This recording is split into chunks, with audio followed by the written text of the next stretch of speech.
beginning is 1970, so I'm 8 years old and I arrive in England with my mum and dad.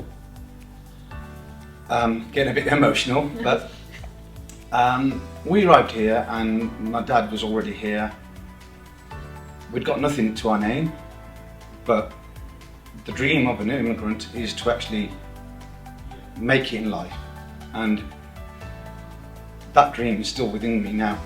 So we started by my father's vision, my parents' vision was education. You've got to have a good education. So he insisted we go to school, and at the age of 16, my father was always pushing me to get a career, a trade, something I could apply the world over no matter what happened. So I took up an apprenticeship as a motor mechanic and served the old school 5-year apprenticeship. Immediately following that, I did another 2 years, and in those days it used to be 1 day at college, 2 evenings at college, as well as full-time work.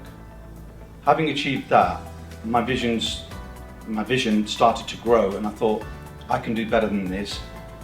I can actually set up my own business. And having been trained on prestige and performance cars, Porsche was something that I'd held in esteem. That was the ultimate car, the ultimate brand that I wanted to work with. So I had this vision of setting up my own business, and to challenge it into the story, I actually met her at college, and I actually said to challenge it, I said, I've got no time for dating. I want to start a business, so would you marry me? And 1985, A, I started a business, B, we got married, and C, with a little help from my parents, we embarked on a dream that became a reality, and that was to start Autobahn Porsche. So the vision was to become the biggest and best independent Porsche centre in the UK, but we surpassed that. We became the biggest and the best Porsche centre in Europe. That's where the story changes, that's where the transition comes in 2012. I'll let Chanjit pick the story up from there.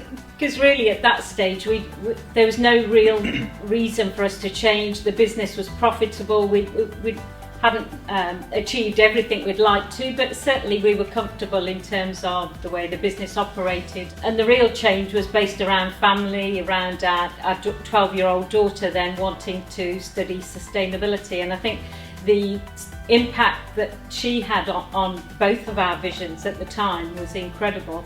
That's where the whole journey started, to be fair, because we realised that we couldn't continue operating the style of business or the business offering petrol and diesel vehicles back in that time. I think the change came from the very first lecture that we attended, a sample lecture at Warwick University. At that point in time, no university in the UK ran a sustainability course for degree level, and that's what Davina wanted to do. So a 3-hour lecture going to Warwick University completely changed our outlook, and my outlook in particular, because never did I think, living in Kenilworth, we were going to be affected by climate change. I thought that was something you see on the news, the other side of the world. What I learnt, or we learnt in 2012, was that 40,000 people were dying in the UK because of air pollution back then, and that's why we felt we needed to change. This transition had to happen.